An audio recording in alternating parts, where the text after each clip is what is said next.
Welcome to our inaugural leadership forum. I'm so excited to get this started for everyone. And, this was based on feedback that I heard from you that you were looking for more opportunities to be able to have professional development for our leaders.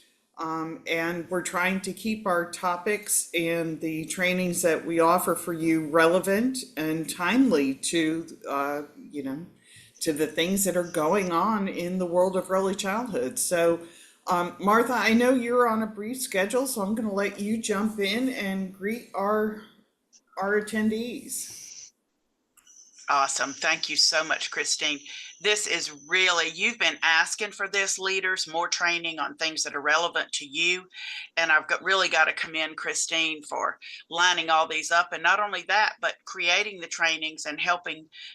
She's got some great speakers that will be coming on ones in the future, and they all will be certified through SC Endeavors. So you will get credit for these trainings, which really makes it nice. Christine has done a super job in getting all this together. Very grateful. But the one today is, you all know, near and dear to my heart, suspension and expulsion, talking about exclusionary practices. We know it's a big topic in our classrooms, not even just in the world of children, but in our classrooms. We know it is a big topic, but we want to really talk about, we know what exclusionary practices are. We know what that means, but we want to talk about strategies. I commend you for joining this conversation today and for being honest and open about what's happening with children in your centers and how you're dealing with these issues, so that together we can come up with some strategies and maybe find resources that can help our children. I am not a proponent of suspension, or absolutely not expulsion. I don't feel like it is, we cannot give up on our children. We just can't pass them off to somebody else to be somebody else's problem. They are, we know it is an adult problem. It is not the problem of the child. We, as adults, and I'm including families in this too, have just not figured out how to reach that child and give that child skills and tools to help manage their own behavior. So Christine's right. I've got to jump off. I'm headed to the State House. There's a committee, legislative committee that studies childcare. This is important to you. So I'm headed off to be our representative at that meeting to hear about changes that the legislature is thinking about enacting or would like to talk about enacting for childcare this year. So we'll keep you in tune with that. And suspension and expulsion, these exclusionary practices, this is a part of that conversation in childcare. So thank you all for joining. Thank you for your dedication and commitment to our children, to First Steps 4K. And today, really, for being honest and open to talk about this. And I can't wait till I get back today to talk to Christine and hear about some strategies that you guys, the smart people that deal with this, the geniuses that are in the field, to help us come up with some real processes and strategies for success for our children. So thank you all, my friends, our 4K leaders. I appreciate each of you. Bye. Thank Thank you, you again, Martha. Christine. All right. Well, it would have been wonderful if her calendar had allowed for her to fully participate in this, but I am sure that with the brain trust that we have on here, that all of you are going to give us some wonderful information to be able to bring back to her. When I set up these leadership forums, when I set up this series, the intention behind this was to open up not only to provide training opportunities, but to have open conversations. So these forums are set up to be participatory. You are welcome to turn your camera on. We want you to unmute and participate with us as we go through our presentation. The design of these forums is set up to be an hour-and-a-half period of time to allow us time for conversation, but the training time that is submitted through SE Endeavors will reflect a 1 hour window just so that you understand the difference, because we know that there will be some conversation on the front end, and there'll be some, Q&A on the back end.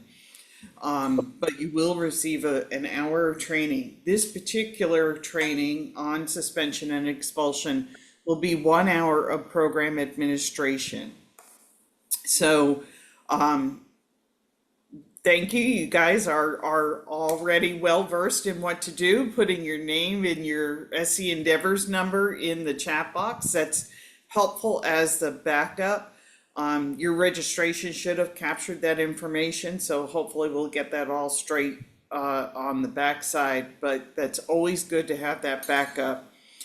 So, joining me today is Shayla Pettigrew, and Shayla is another of our 4K managers, and she oversees student services, so family and student services. And I think she's also going to be able to speak to a lot of resources as we go through this topic. Shayla, do you want to say anything to the group? Yes, thank you, Christine. Thank you all for being here today and helping take a part in such a large and important conversation. I'm just looking forward to what you all have to share today, and hopefully we can get South Carolina recognized for all the positive things that we're doing. All right.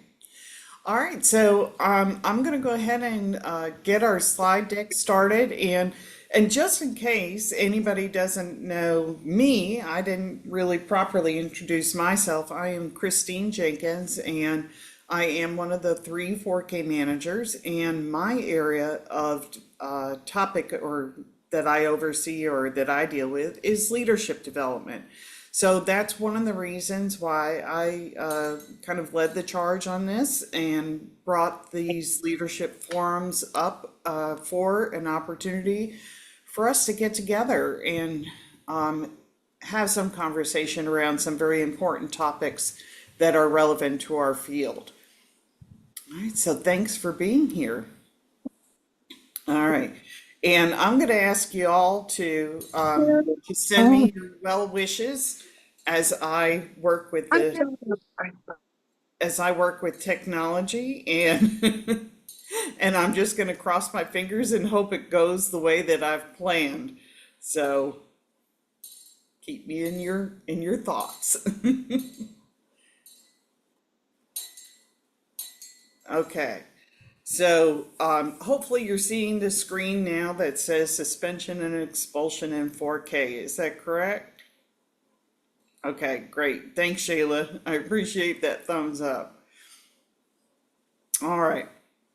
So when we're talking about suspension and expulsion in 4K, a lot of what we're going to be talking about today, we're going to be referring to preschool, but we know in our settings, we're relating to 4K, but it really is looking at preschool settings or childcare settings. So what are we talking about when we're looking at this?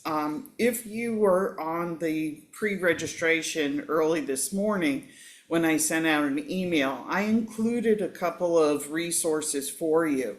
One of them was the NACI joint statement of standing together against suspension and expulsion in preschool. And it's quoted in there that over 8,000 children, preschool children, 3 and 4-year-olds, are expelled every year from state-funded preschool classrooms. Now, they're only talking about state-funded classrooms. Okay, that's where that statistic came in. So think about how many children who are not in state-funded classrooms could be added to this number. And I would venture that if we truly could measure all of those, state-funded or not state-funded, privately funded, I think we'd be well over 10,000. And that's probably a very modest estimate. That's a lot of young children who are being removed from an educational environment, a care environment, for behaviors that are often very typical of that age group. And there are a lot of behaviors that are going on, a lot of things that are concerning to those of us as adults, that we're trying to figure out ways to manage. And so that's one of the reasons why we're talking today. This statistic, in addition to the second one that's listed, that preschool children are suspended and expelled at a rate 3 times higher than the K through 12 students. That is an incredible number. So 3 times more of our young children, our 3 and 4-year-olds, are kicked out of school than our K through 12 students combined. Out of these, we know that there is a disproportionate amount of those children that are expelled that are African American children, and especially male African American children. Shayla, you shared with me this morning that you came across another interesting statistic that we didn't have time to add into our slide deck, but would you talk to that to our group? Absolutely. So I was taking a course on Tuesday. In the course, we were talking about equity and equity in the early childhood setting. And a part of that conversation involved the topic of suspension and expulsion in South Carolina. And so the current data as of today, South Carolina is leading the nation in suspension and expulsion. South Carolina has surpassed Texas, and it has now the #1 spot for the suspension and expulsion of preschoolers.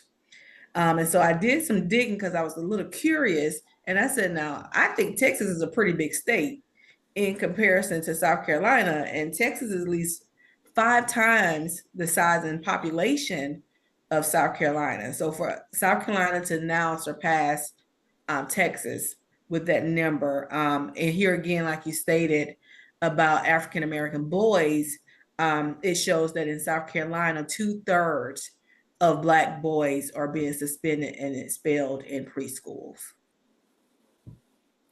That's a staggering statistic. And as much as South Carolina may strive to be #1 in a lot of things, I don't think that's a statistic that we really want to embrace that we're #1 in. So we're hoping that by having conversations about this, having open and frank conversations, that we can work together to see what we can do to help reduce the incidence of this and to make this, to recognize the inequities that are going on in this process. So, we want to think about what does this look like when we're in these settings, when we're in a preschool setting. And one of the things that I'd like to share with you is that, first of all, Shayla and I have both been childcare directors. I've been an owner director of multiple childcare centers. Shayla has worked with a Head Start organization prior to coming in with us. And she's also been a director of a Montessori program that was housed in a public school setting. So we have been in these shoes. We have walked through these scenarios. We lived them. So we don't want you to feel like we're calling anybody out. We empathize with you. We've done this ourselves. Okay. And what we're hoping to do is that we want to open the conversation about this and see what we can share with each other and possible ways that we can change some of our practices with this and help these children and help ourselves in the process. So think about a situation where maybe you've been involved in it yourself, maybe you had you've heard of it, you might have been the teacher at the time, or maybe you were the administrator. But have you had a scenario where a student had to be sent home because of something that had happened during the course of the day? Have you had a scenario, or have you heard about a scenario where you told them they couldn't return, for the next day or a day or two, and then they were allowed to return? Have you had a scenario where a family has been told that perhaps this wasn't the right location for them, or that there were personality differences, it wasn't a good fit? So what kinds of situations can you recall? Is there anyone that might be willing to share a situation? And what kind of words or conversations went on in the course of that situation? Tony, I see your hand raised, so are you willing to share? Sure. All right, Um, great. I actually just recently had this conversation about some children that are new to the center, and we were getting pretty frustrated with some of the behaviors and trying to figure out how we could help and what we could do. And I don't know if this is along the lines of what you're looking for. In the past, I've been at the center now, I think 13 years. And I think in the 13 years, there have been 5 children that I have asked the parents to take them out of the center. And in every situation, it was because the parents were unwilling to partner with the center to help their child, and it was a violent situation. So when I say violent, it was like where the classroom in general was at risk from a single child. Um, Mhm. so yes, in the past, but we've in recent years, we've really been trying to not do that. So we've never suspended. We always try to help place in a center where maybe they had a special education teacher or to get into the public schools. But recently, I'm finding that the example that I was going to give you is we have children that just came to us. They were in another center. They were in the other center from when they were 18 months up until this past summer. They were accepted into 4K First Steps. The children were both diagnosed with their siblings, both diagnosed with ADHD, oppositional defiant disorder, fine motor, speech, all of these different things. The parent went ahead and went through everything that the school told them to do. They were working with the other daycare center. And when they got accepted into 4K First Steps, the other daycare center told them that we can't accommodate your children. Now, mind you, these are not violent children. They have temper tantrums, yes, but they don't hurt other humans. So the mother, when she applied to our school, did not divulge the information about the recent diagnoses that her children had had.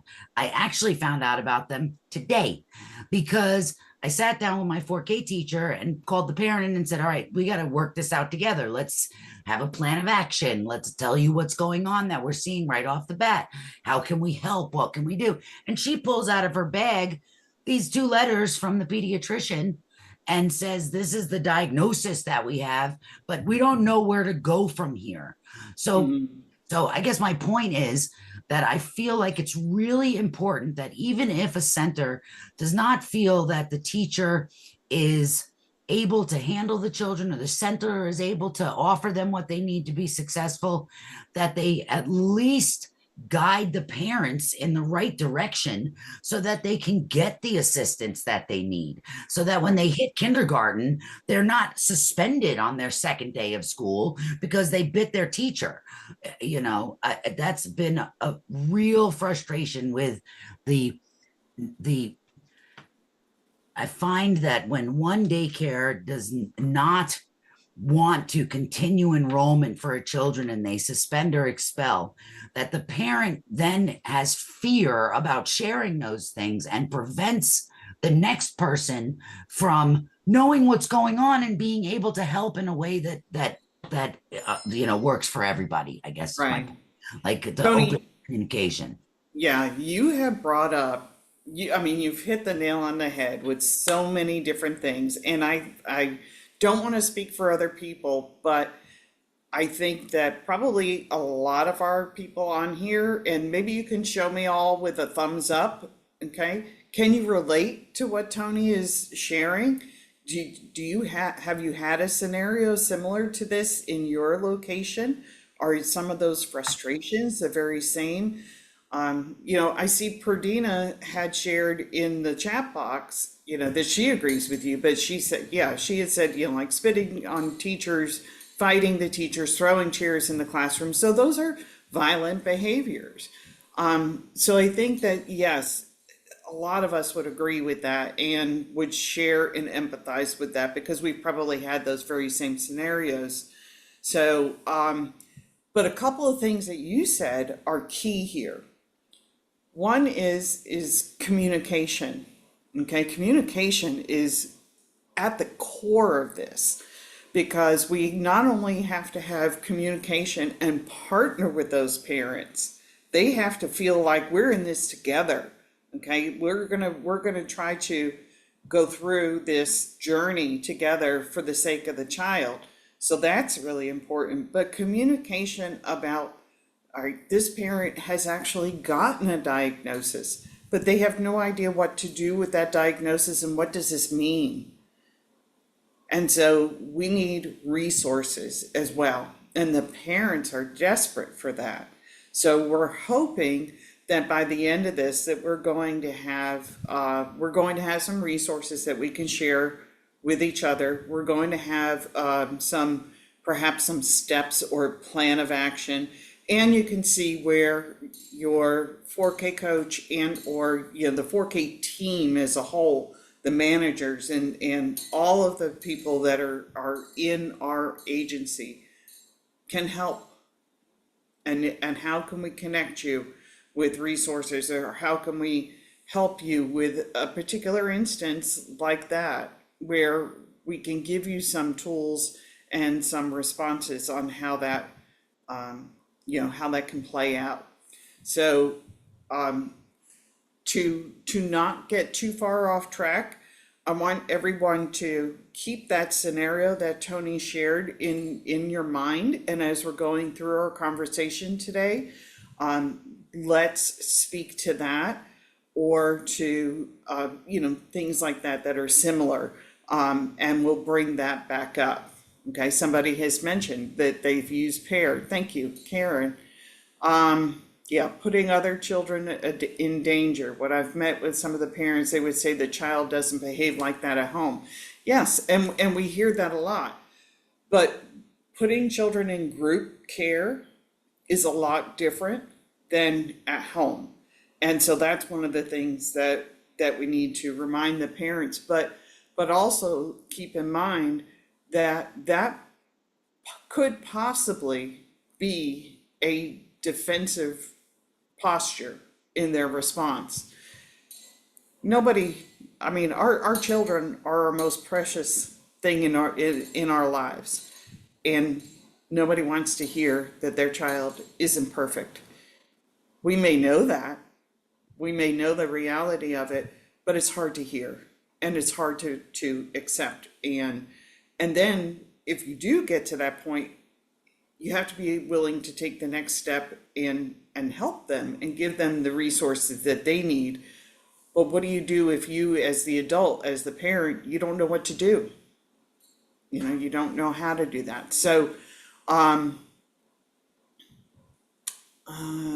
of the struggles we have is the extensive waiting list for PAIR, right? What do you do when the parents are in denial?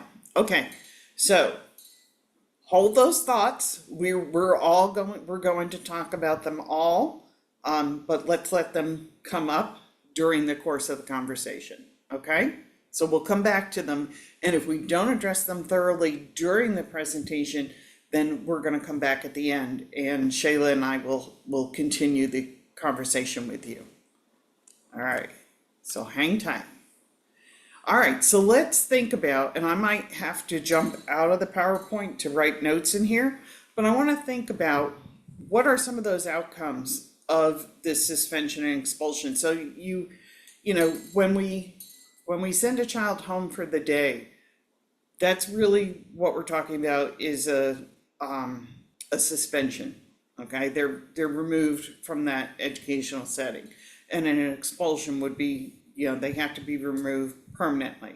So think about what are some of the outcomes for you and your school and for the child and or the family. So what happens when they are suspended and expelled, and what happens when they're not? And let's not just keep this all, you know, like pretty and polite. What happens when they're suspended and expelled? And let's have the real conversation about it. I- Um, so I'm gonna say, you know, like the first thing I would say is that there might be relief in the childcare center, because then your teachers not getting hit or spit on or, you know, things like that. So I'm just gonna go put that out there. All right, anybody else? When the child is suspended or expelled.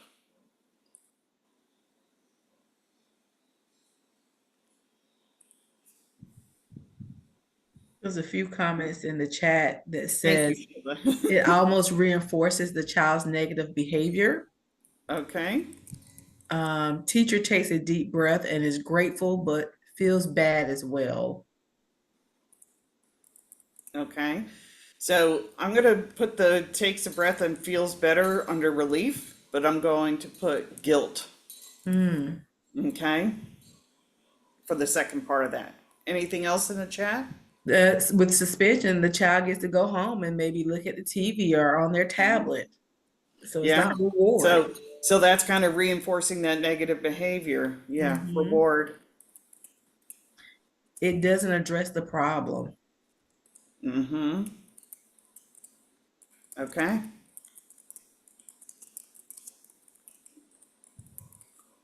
Anything else? Children are punished or ignored, the parent can lose income. Okay. Hey, but sometimes it can make parents take notice that I'm sorry, I'm not doing something for my center. So I apologize, but sometimes it make parents take notice that hey, something is going on. Let me reevaluate this and stop just, oh, my child's not doing it at home. Okay, they're sitting at home enough. Okay, let me take a look at this and see what's going on because now I'm being inconvenienced. First, it was just a school, but now maybe me, the parent, excuse me, being inconvenienced and missing work. Now let me take notice and kind of dig deeper what's really going on. Yeah. Okay. I can agree with that. It can also make the parents realize maybe we need to have a more routine for bedtime, or we need to do, maybe I need to focus on certain things. So I definitely agree with the last lady just said.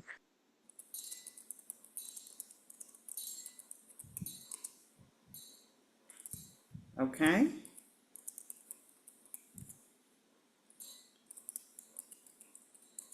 Anything else?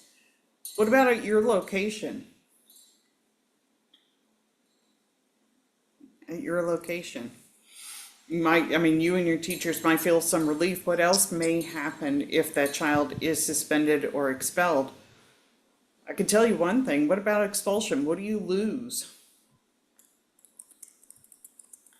Lose a child. Provided, right? You have loss of revenue. You know, that's a full-time student. Okay. So you're losing an income stream. Okay. And that's a reality of it. That's part of it.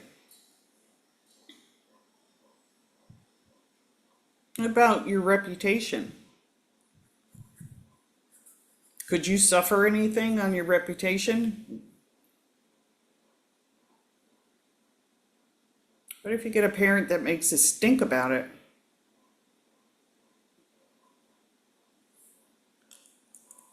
I tell you, because now with social media, that's typically the go-to now. Mm-hmm.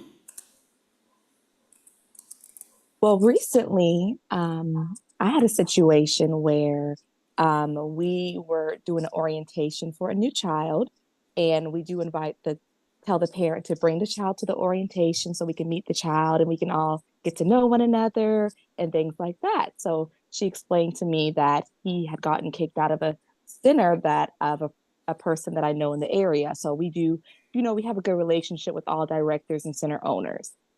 So when she told me that, of course, she told me her version of the story and what happened. I listened to her. Of course, I'm looking at the child and I can kind of see some behaviors in the child, and also I saw behaviors in the mother as well too. So I took note of those things. I then reached out because, of course, reputation. You were talking about reputation. Sometimes these parents have reputations as well too, and us as daycare center directors and owners, we have to really kind of stick together in a sense so that we can help the kids, but also help one another to say, like, hey, it may not have worked for my center because my center is larger than yours, but it could work, for you because you have smaller class sizes and things like that.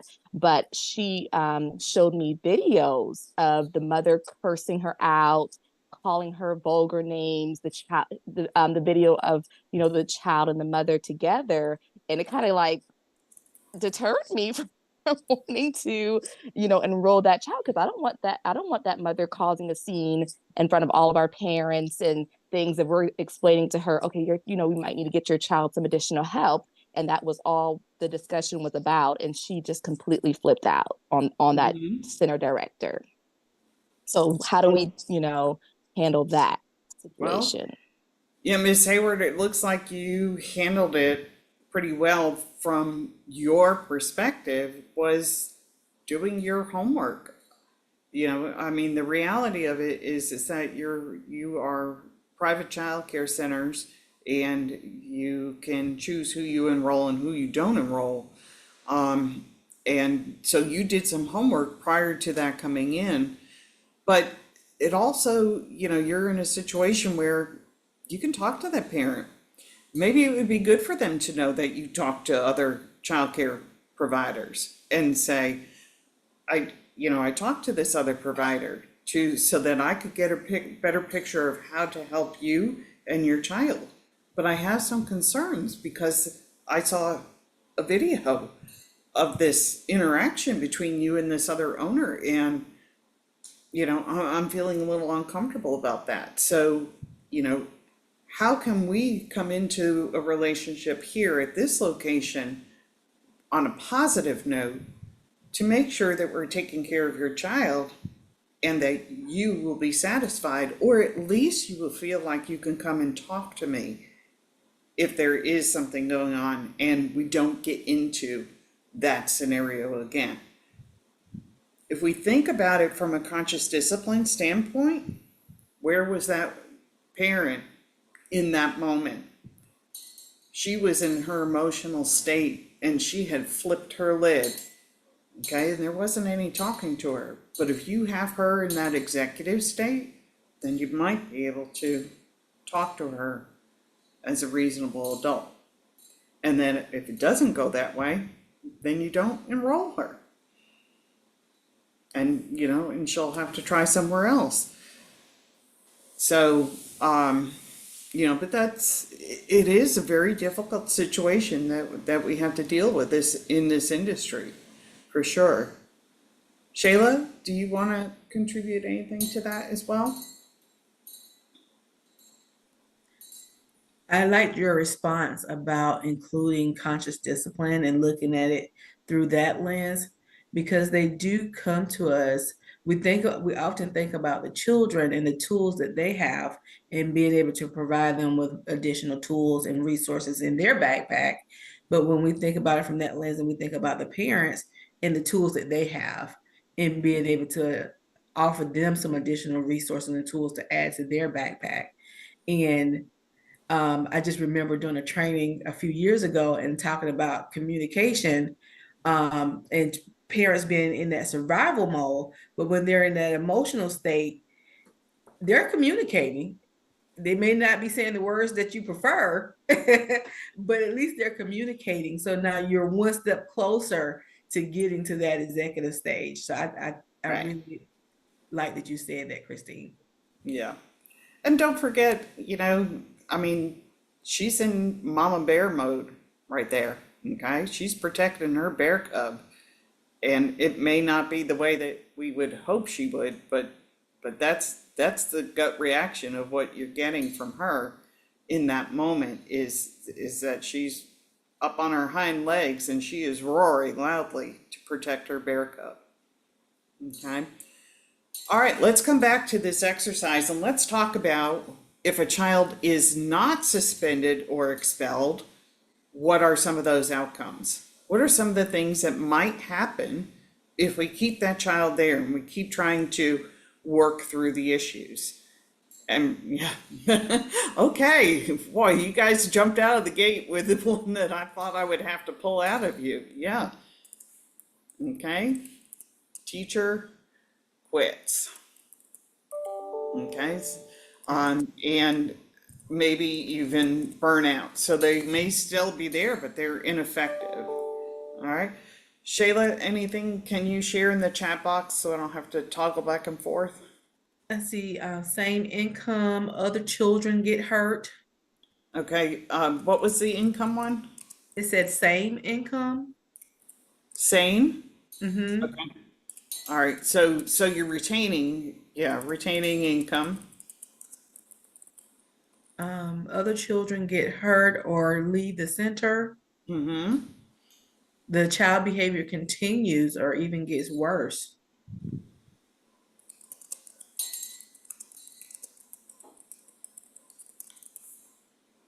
Other parents Okay. complain and may begin pulling their children out. Yeah.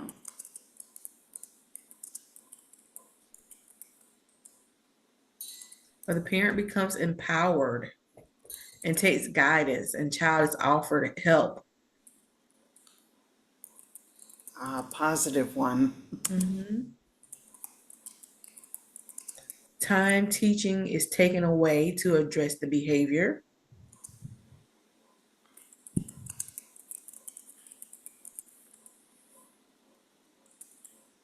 And this is in quotation mark, but it says, quote, difficult children start seeking out your care.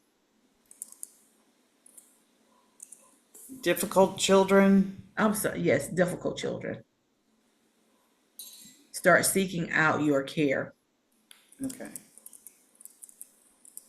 Or the teachers will want to start screening the children who will be in their class.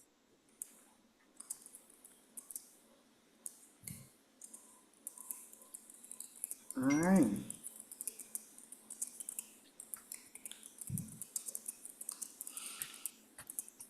Yeah, have you ever had a teacher say to you, why do you always put the difficult kids in my class? Why do you always put the kids with all the behavior issues in my class?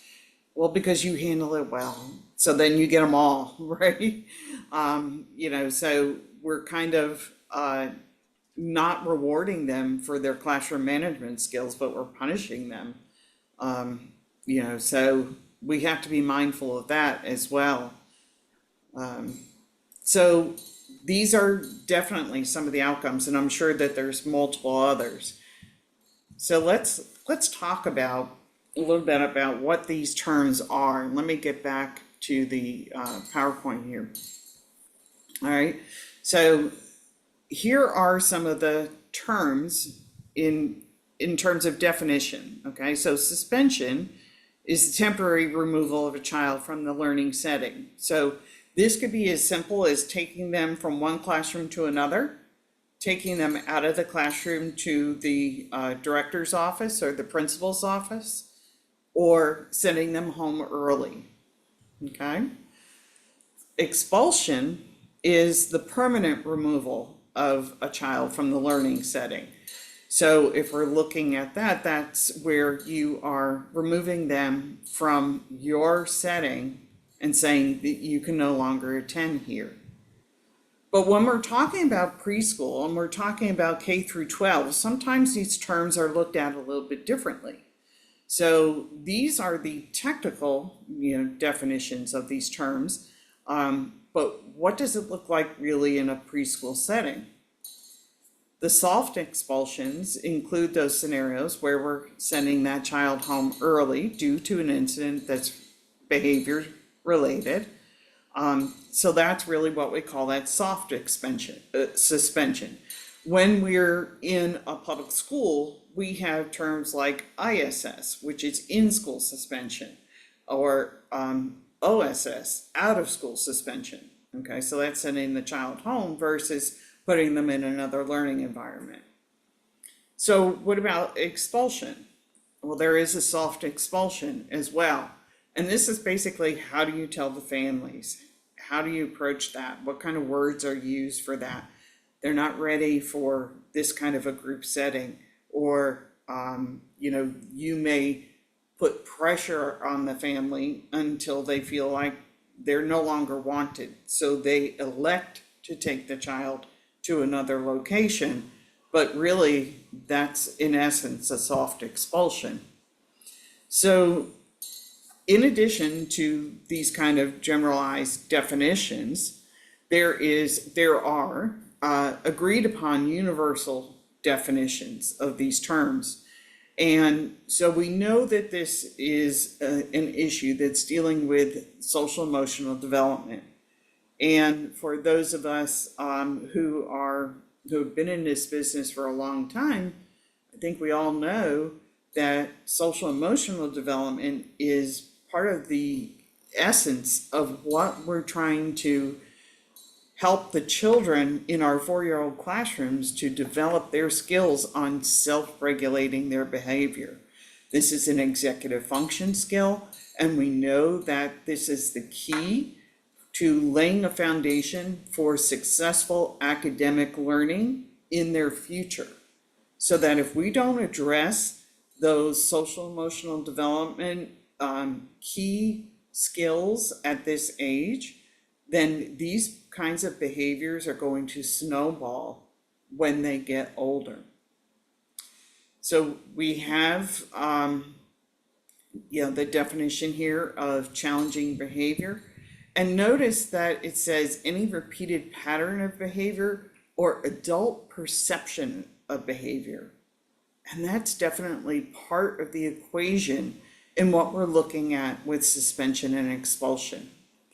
So one of the things, and I know it's hard to read a lot of this on this screen, one of the things that I will do for you is I will send you this presentation afterwards with in a PDF format so that you will have all of this information, because I really want you to read through the expulsion, the out-of-school suspension, the in-school suspension, the terminology, so that you get a good idea of what this looks like and what these terms mean in relation to you.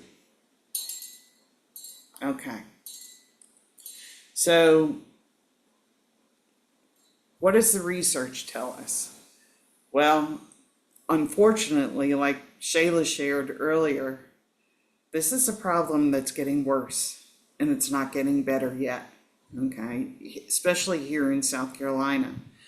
There were a couple of forms that I sent to you.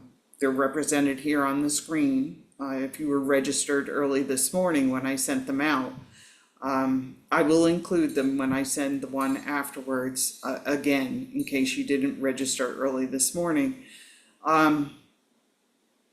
And these different pieces of research tell us that, number one, this is a national problem. This is not just a South Carolina problem or a Conway or Columbia problem. This is a national problem. This is an issue that is being looked at by those that are the experts and the researchers and the the people that we turn to for guidance in how are we supposed to do our job and do it better, and help these families and help ourselves, our staff, and our business. So there are statements here that are from Head Start, okay, and that's frequently asked questions about suspension and expulsion. There is a statement from the NACE, which is the National Association for the Education of Young Children. So they're certainly a national expert, as well as Head Start, standing together against suspension and expulsion. Then there's also a joint statement from the Department of Health and Human Services and the Department of Education. So this is on a national level, a federal level, about suspension and expulsion. So when you have time, please take a look at these, look at the research, look at where you see you fit into this, and also look for some of the solutions, some of the things that are being offered for resources. And we're going to talk about that in a little bit more depth in just a few minutes. Tony, it's almost as if you were reading my mind. So Tony mentioned something called the preschool to prison pipeline. And the leading expert in the field is this brilliant woman, Dr. Rosemary Allen. And Dr. Allen has been doing this research on preschool suspension and expulsion, but she also does a lot of research on equity and how we are trying to be a little bit more culturally responsive, how we need to be a little bit culturally responsive, culturally aware of our biases. So no one's going to say it better than Dr. Allen. And this is her TED Talk. This is something where you can, find it yourself on YouTube. But I'd like you to take a few minutes and listen to Dr. Allen. The volume should be up on my computer, but you may want to turn up your volume to make sure that you can hear it, because sometimes videos don't play quite as loud as they should. Your mind bring you shame? You don't think so?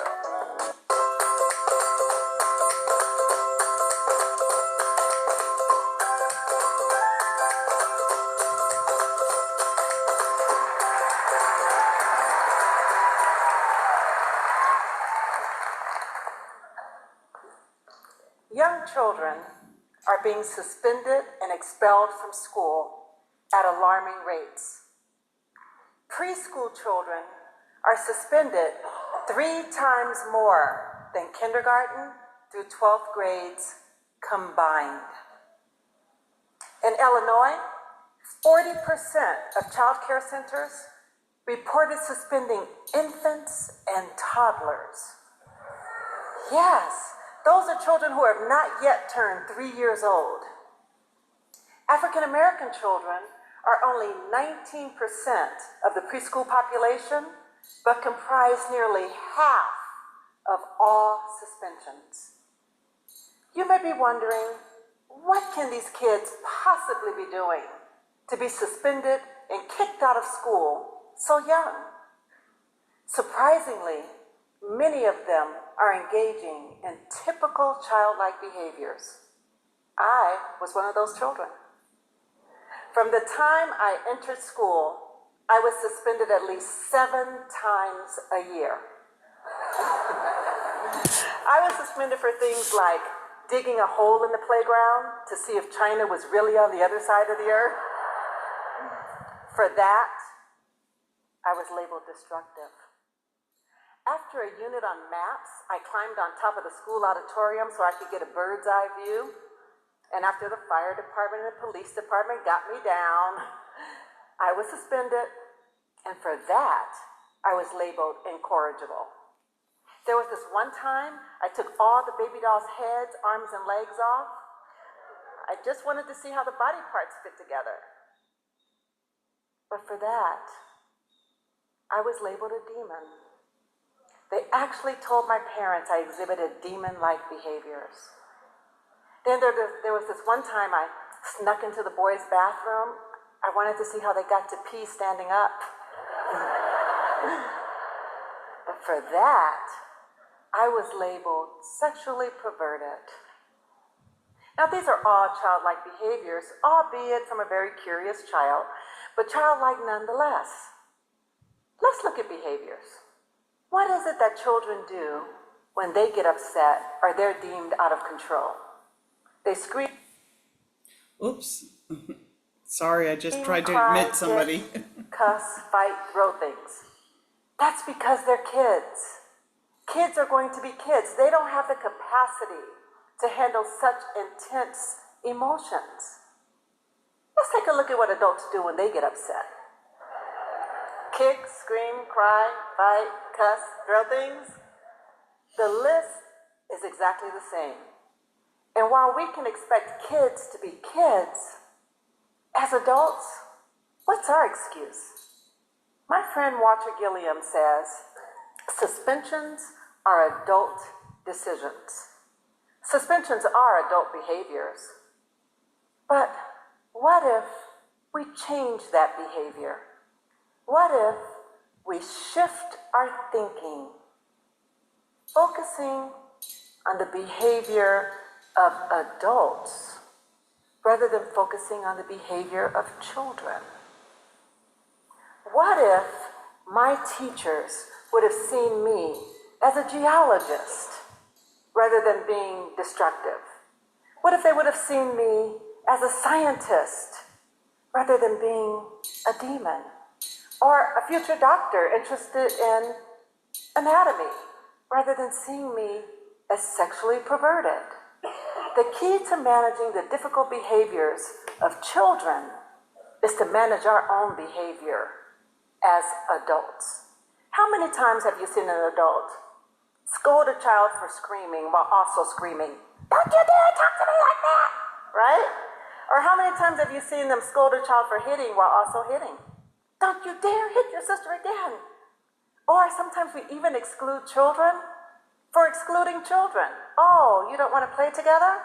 Just go to your rooms." The behavior that we give the most attention to is the behavior that we are promoting. This is Tavon.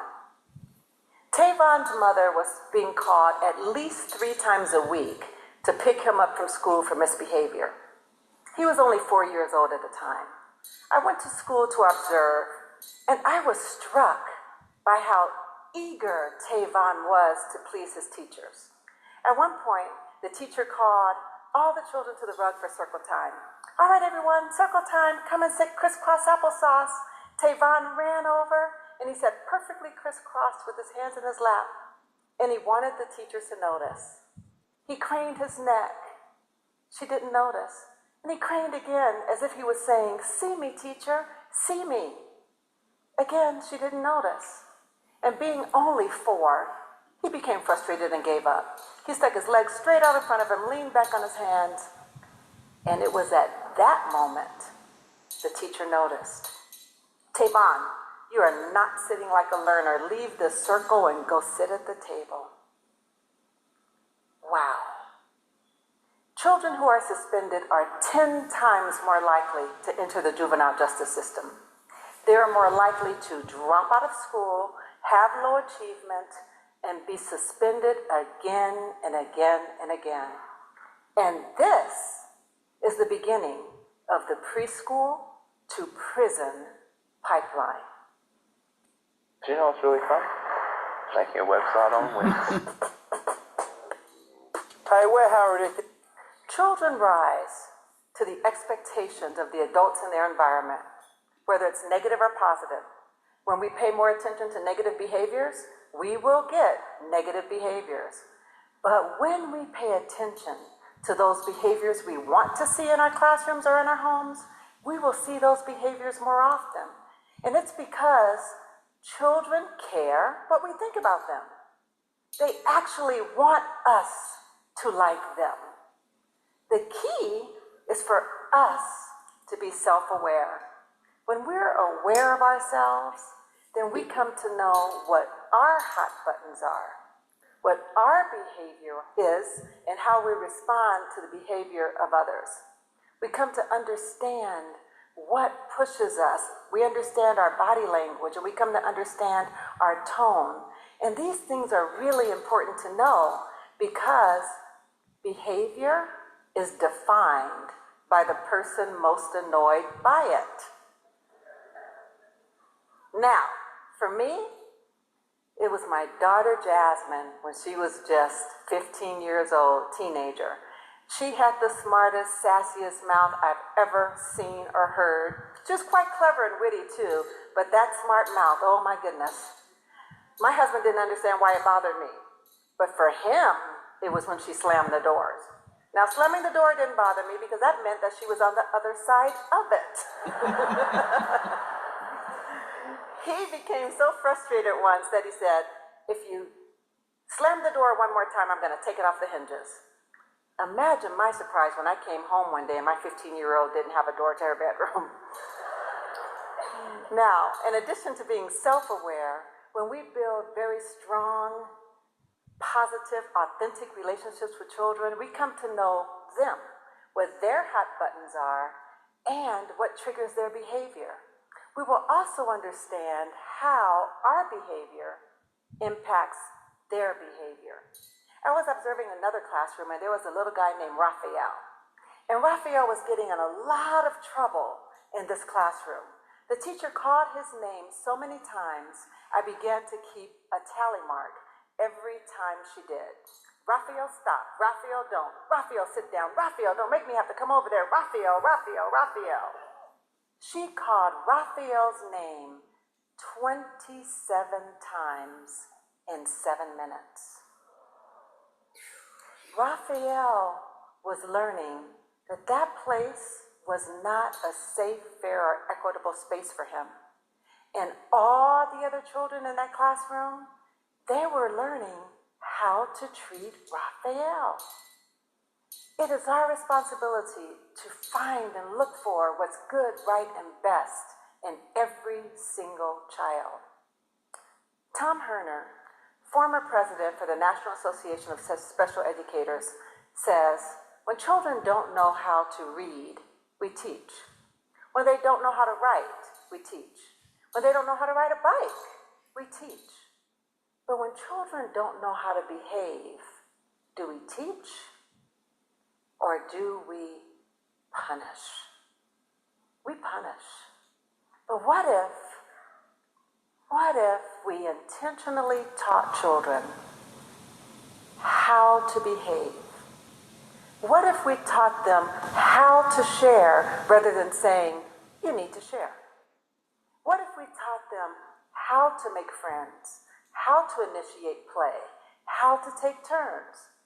And then, what if we gave them many opportunities to practice? Imagine a world where we intentionally taught children pro-social skills, gave them many opportunities to practice, and positively reinforced them every time they use those skills. Challenging behaviors would be greatly reduced. Actually, the pyramid model for promoting the social-emotional development of infants and young children has proven this to be true time and time again. When we use these strategies, we can disrupt and dismantle the preschool to prison pipeline. We can eradicate preschool suspensions, and we can mitigate the negative impacts of school suspensions on the child and on our society. Children do not suspend themselves. It takes an adult to do that, but we don't have to. When we focus on our own behavior, give children the tools they need to regulate theirs, look for what's good, right, and amazing in every single child, we can stop suspensions and we can keep our babies in school. Thank you.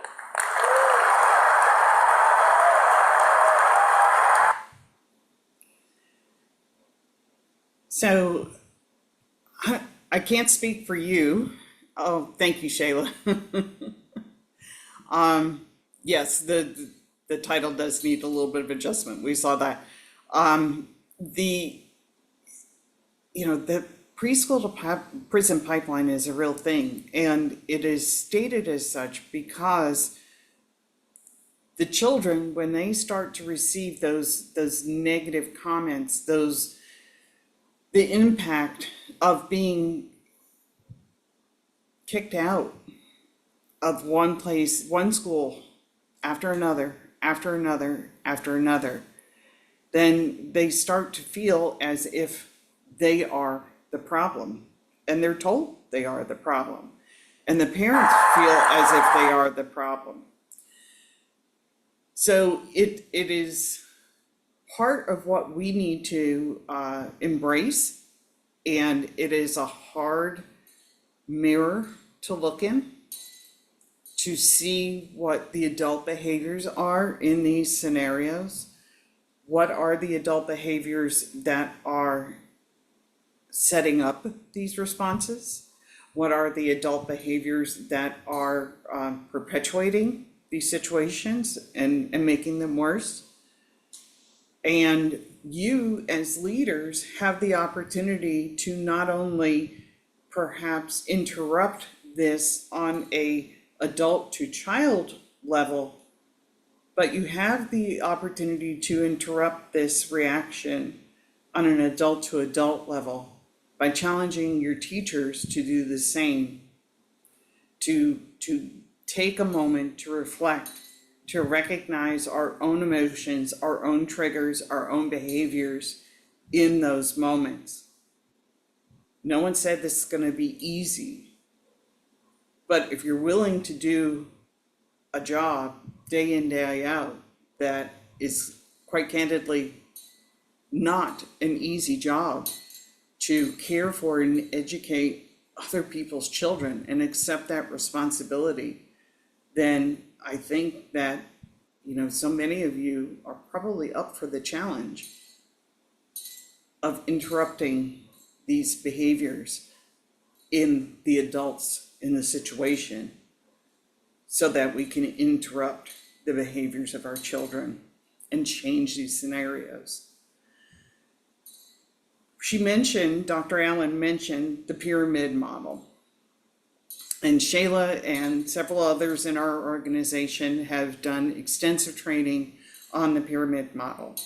And one of the things that I want to make sure that you all understand is that when we embrace conscious discipline and we bring that into our programs, that is a program that works within the framework of the pyramid model. So that is one of the tools that you can use that is showing the methods that the pyramid model will suggest for you to address these issues. So keep that in your mind, and Shayla's going to share some more information on that in a little bit.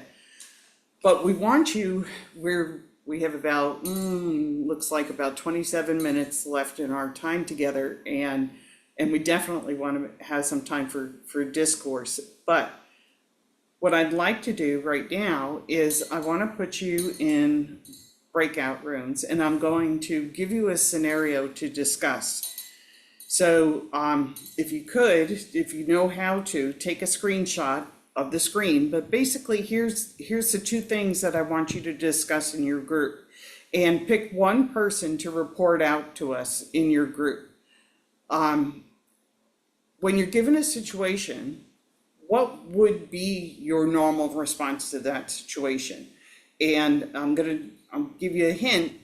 They're very similar to things that we discussed at the beginning of this conversation. So what would be your typical response to that scenario that you're given? And then the second part of that is, what kind of alternative options, when you take a look in that mirror and you look at the adult behavior, the interruption, how would you approach it differently?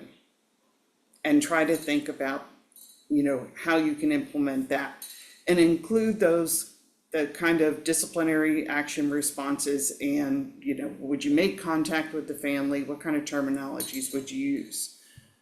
All right, so I'm going to, this is where I'm going to say, hold your breath and see if this works. I'm going to send you all into breakout rooms. Shayla, are you able to see the toolbar? There it is, breakout rooms, okay. No, So- I don't see it. Okay. All right, so I'm gonna create 6 breakout rooms. How many participants? 50. Okay, so that gives us less than 10. And I have 3 scenarios. So each breakout room will get the scenario. Two breakout rooms will have the same scenario. That's what I'm trying to say. All right, so I am going to send you into the breakout rooms and then I will assign the scenario to your group. And let's see, I will give you, how about, let's try for 5 minutes of discussion and then we'll come back together.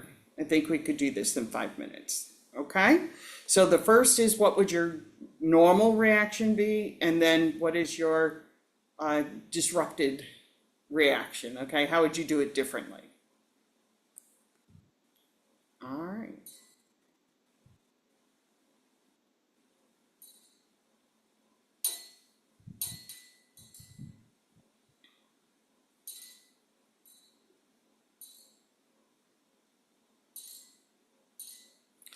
Okay, so Shayla, I think I need to go in and out of the breakout rooms. Okay. Just that and give them their scenarios. How can I help you with that? I'm trying to get out of the PowerPoint. There we go. So that I can. The people that are still in the general session, ask them if they will, join this breakout room.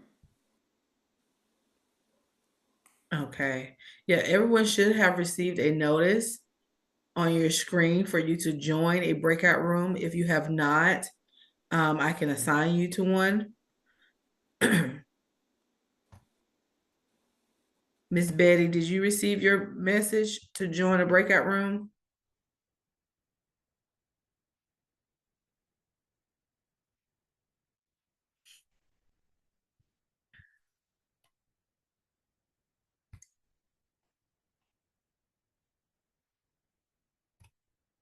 If I don't get a response, I may have to put you in the waiting room.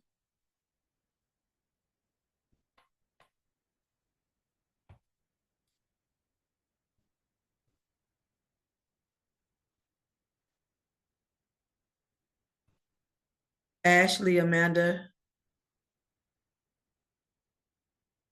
Gotcha, Sam. I won't put you in one.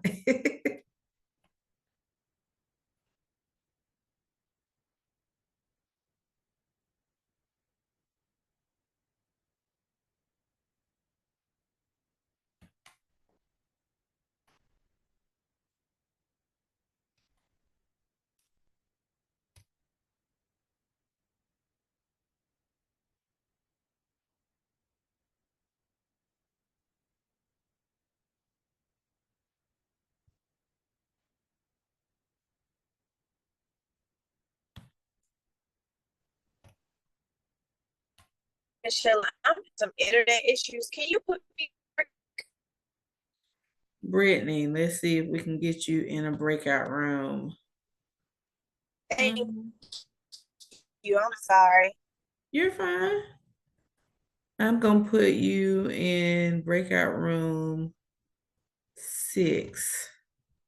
Okay. Did you get that message to join the breakout room?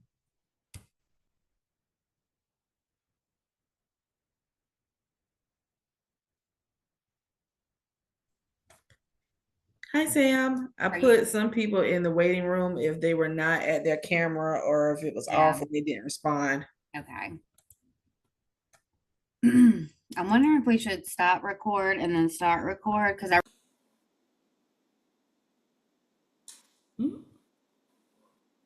Hey, Christine, Amber Smith here. I'm the spokesperson for one of our groups, and we had scenario 1. Okay, great. Amber, would you tell me just quickly, what did your group say would be their normal reaction? We kind of compiled a lot. A lot of us have the same ideas and strategies that we use, but one thing would be to work with the teacher on different cues and things that they can do with the child, that's going to help alleviate something like that. Help, hopefully, to alleviate something of that magnitude happening, like using a song or a sound, or also like the visual charts, so that you can help prepare the child if that were to come up, when, because we already know that the child does not like to be told no, or that they can't, if they're switching over to something different. So working with the teacher on different strategies for one, but also talking to the child, to see what it is that the child is dealing with, because there may be something going on at home that we're not aware of, and just talk to the child about how they feel, um, and hopefully help the child with their own tools on how to react better in that situation the next time it arises. But then also working with the parents. I think we all kind of agree, and we've talked about with parents, knowing that parents are going to be on board with walking through this process with us. And so we discussed doing some different strategies with the parents, making sure we're all on the same page. Because if the child is acting out at home and they get their way, then obviously that's confusing for a child to now come into school. And when they do react in that same manner and they're not getting their way, now we have the problem like arising now, where now it's a safety issue. Right. So we spoke about that. Also providing parents with resources and letting them know that it's not about, you know, bashing them as parents, but let's walk through this process together, whether it's working with a therapy. Like I mentioned, for us specifically, we use Tri-County Therapy, and they come in once a year, and we start working with our parents on screening the children, because if there's a delay there, we want to catch that as soon as possible. Working with groups like PAIR to help the parents if we notice that there's something that the parents can need help with. But definitely not giving up on the child, but working with, I think it's a 3-part: working with the teacher, working with the child, and working with the parent. Yeah, absolutely. Great. Thank you, Amber. I know there's a lot more that can be had in that conversation, but I'm going to jump to scenario 2. We are running very, very tight on time. So can I get a quick response to how somebody would give an alternate reaction to scenario 2, which is the potty training issue? This is Miss Isaac. I'll give it. We didn't choose anyone. We do not. I'm just going to go what we do, and then somebody else can say if that's not appropriate. We do not accept a child because they're not potty trained. We accept them. They're in pull-ups, and then we give it the parent to work on potty training, which if we have to change this child, which is a pretty good size, we provide a privacy. We don't go into the bathroom and close the door, but we have a situation where we can sit right in the door or inside the bathroom and help the child get cleaned up. Mm-hmm. So we So you're go going to through help the with potty training. Yeah. ma'am. You're going to assist with the potty training process. Yes, that's And just bottom line. We assist the mm-hmm, parent with training the child. right. And we did 3 over the summer and worked quite well. They're potty trained and they're doing well. So we never deny a child because they're not potty trained. And do you collaborate with the parent on that so that you're getting efforts at home as well? Yes, we must work together on that. We get with the parent, and it's a joint effort there. We can't do it without the parent. So Right. yeah, and we All make right. sure that we're working on, they're doing the same thing here and at home so that it works out. All right. Thank you, Sandra. Mm-hmm. All right. Is there a spokesperson for scenario 3, which is the extremely violent behavior, and you're worried about losing your teachers? This is the kicking, hitting, spitting, throwing furniture. Anybody come up with an alternate approach to scenario 3?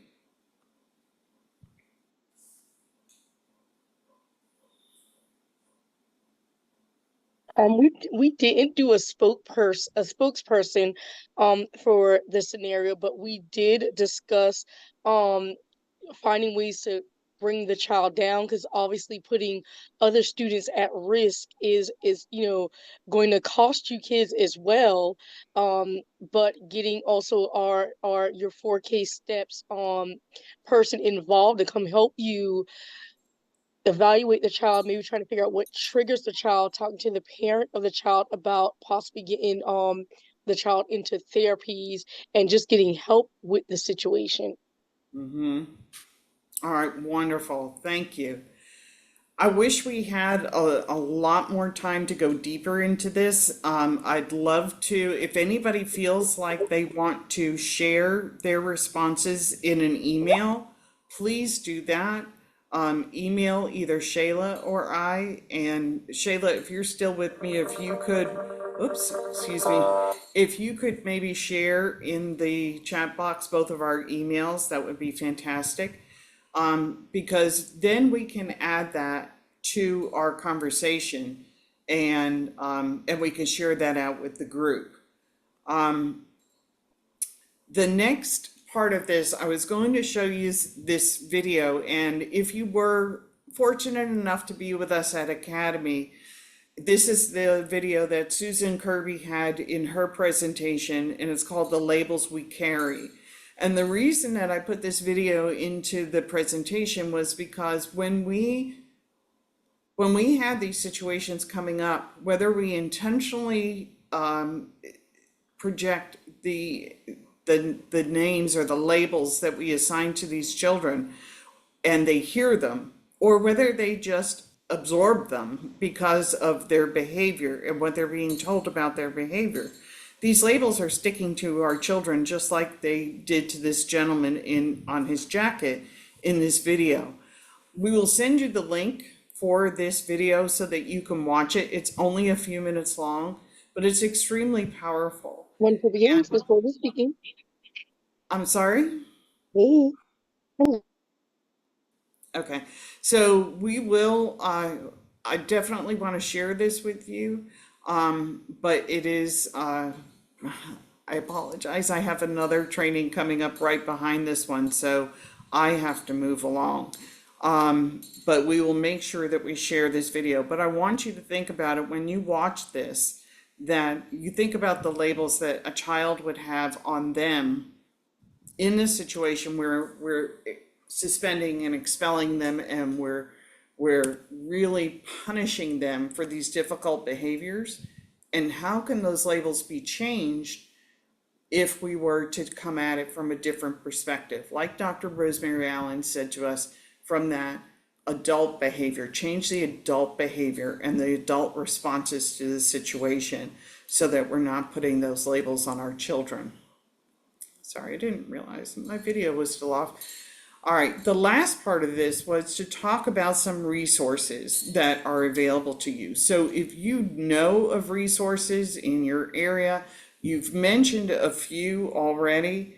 Let me, I need to go back into this, but I need to jump out here. All right.